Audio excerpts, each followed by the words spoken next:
Saviez-vous que le saumon du Pacifique peut parcourir des distances dépassant les 3200 km en amont, franchissant des cascades imposantes et évitant des prédateurs implacables? Tout cela dans le seul but de retourner au même ruisseau, au même petit courant, là où sa vie a commencé?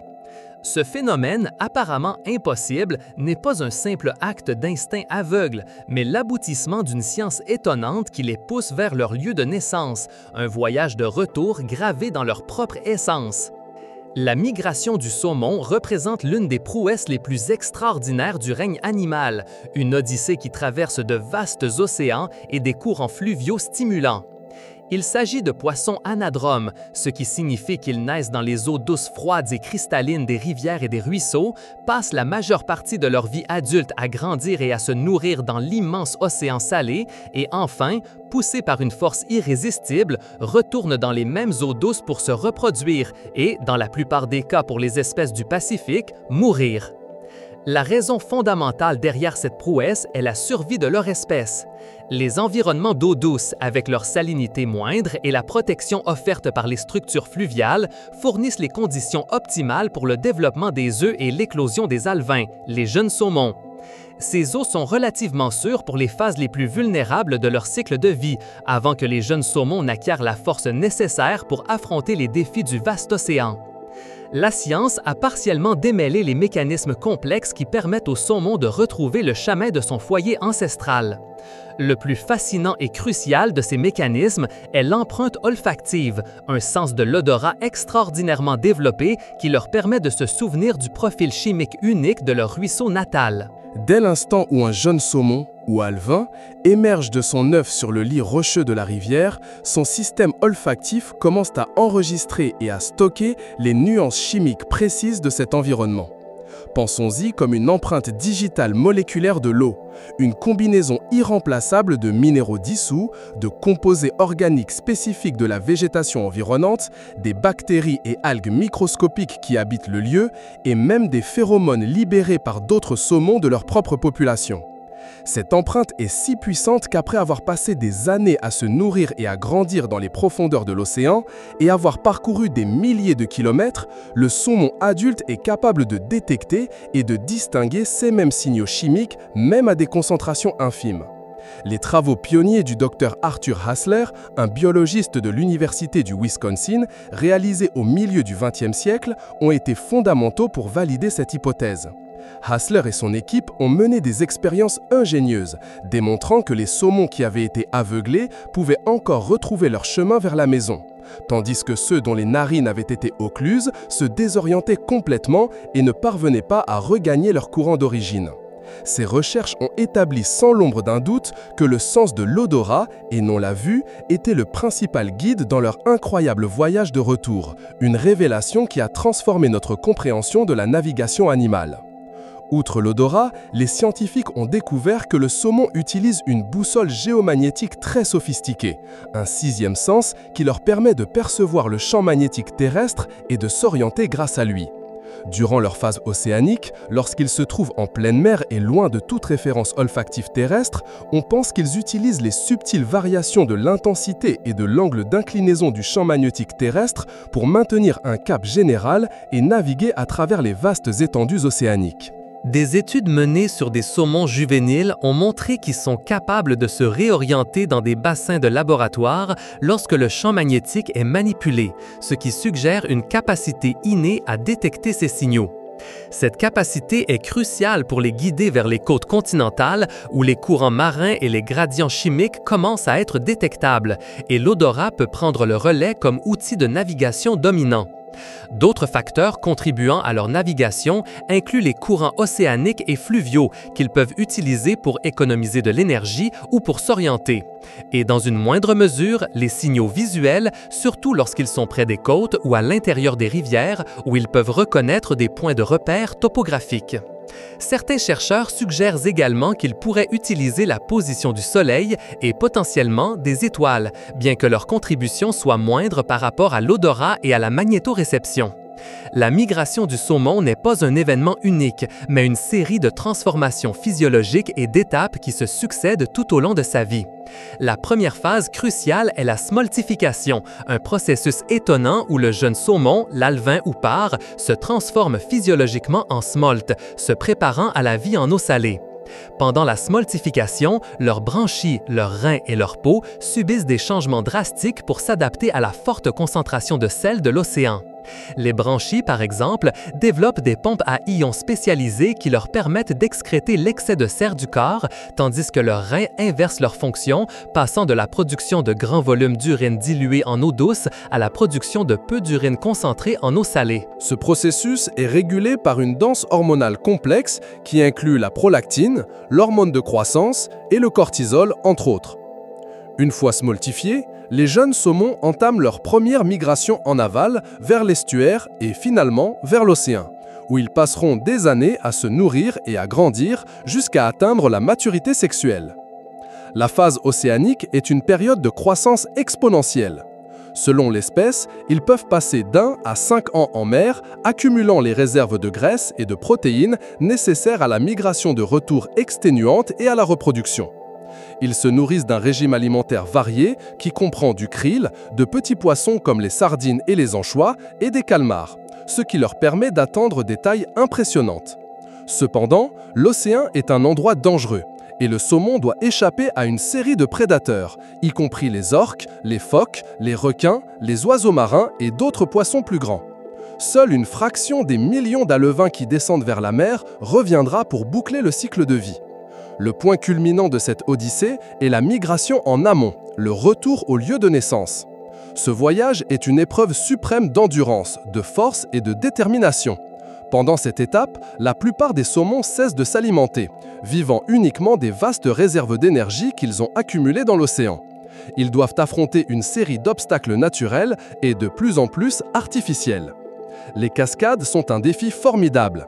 Certaines espèces de saumons, comme le saumon chinook, sont capables de sauter des hauteurs surprenantes, parfois plus de 3 mètres, en utilisant la force de leur queue et de leur corps pour se propulser contre le courant et franchir ces barrières. Les rapides et les courants turbulents des rivières exigent un effort constant et une consommation massive d'énergie. Les prédateurs sont également à l'affût. Ours bruns, aigles, loups et loutres se rassemblent sur les rives des rivières pendant la saison du frai, profitant de l'abondance de cette source vitale de nourriture. Pour le saumon, cette migration est une course contre la montre et contre l'épuisement. Leur système immunitaire est supprimé et leurs muscles commencent à se décomposer à mesure que le corps se consacre entièrement à la tâche reproductive. En arrivant au ruisseau natal, la femelle creuse un nid, connu sous le nom de redd, dans le lit de gravier, déposant des milliers d'œufs. Le mâle fertilise les œufs et les 2, dans la plupart des espèces du Pacifique, mourront peu après, complétant ainsi le cycle de vie et fournissant des nutriments vitaux à l'écosystème environnant. La diversité des espèces de saumon est remarquable, chacune avec ses propres particularités en termes de taille, de coloration, de comportement migratoire et de cycle de vie. Dans le Pacifique, nous trouvons le saumon chinook, également appelé saumon royal, qui est la plus grande espèce et effectue souvent les migrations les plus longues et les plus exigeantes. Sa chair est très appréciée et ils peuvent peser plus de 45 kg, bien que la moyenne soit significativement inférieure. Le saumon sockeye ou saumon rouge est célèbre pour l'intense coloration rouge que son corps prend et verte sa tête pendant la période de frai.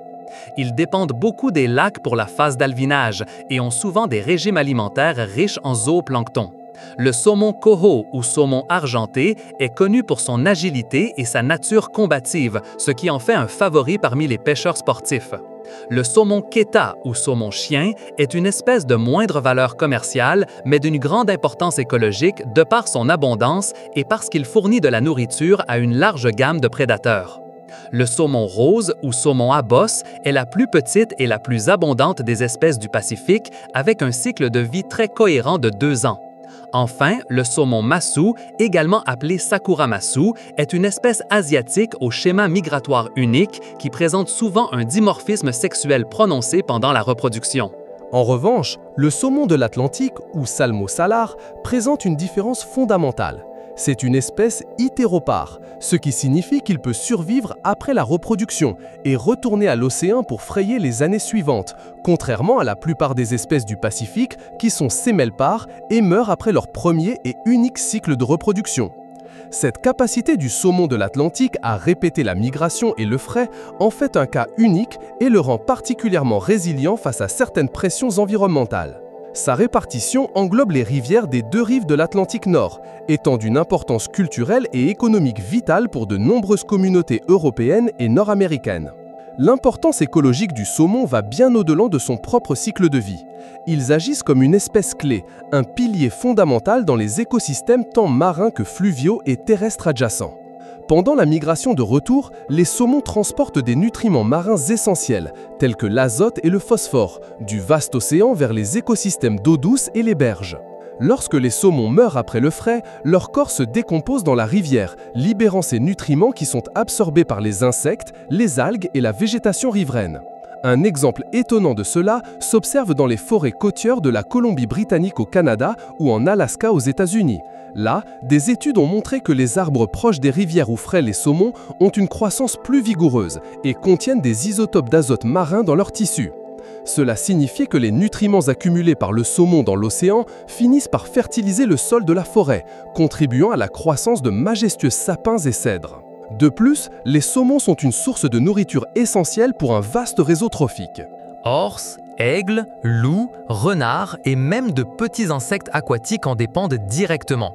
La diminution des populations de saumon a un effet domino dévastateur sur l'ensemble de l'écosystème, affectant la santé des forêts, la survie des prédateurs et la biodiversité générale des régions qui dépendent de cette espèce.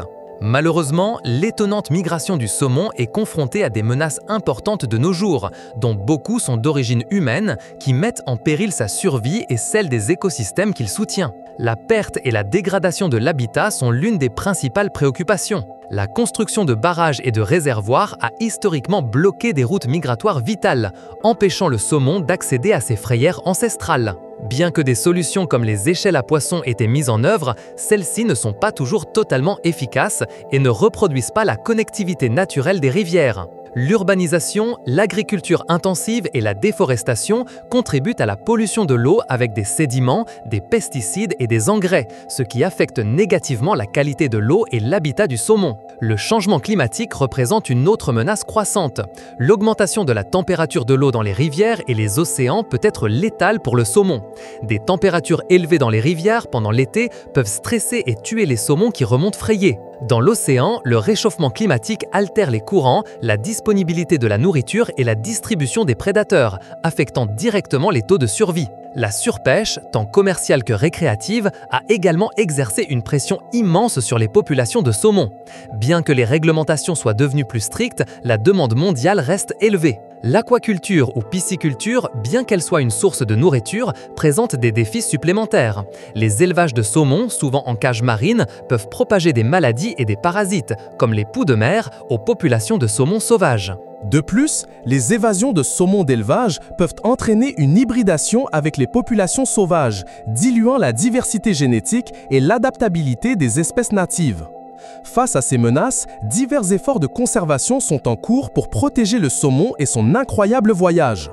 L'élimination de barrages obsolètes, comme la démolition historique du barrage d'Elwha dans l'État de Washington aux États-Unis, a permis au saumon de regagner plus de 70 km d'habitat fluvial qui avaient été inaccessibles pendant un siècle. La restauration des habitats dégradés, la mise en œuvre de pratiques de pêche durables, l'établissement de quotas de pêche et la protection des zones de frai sont cruciaux.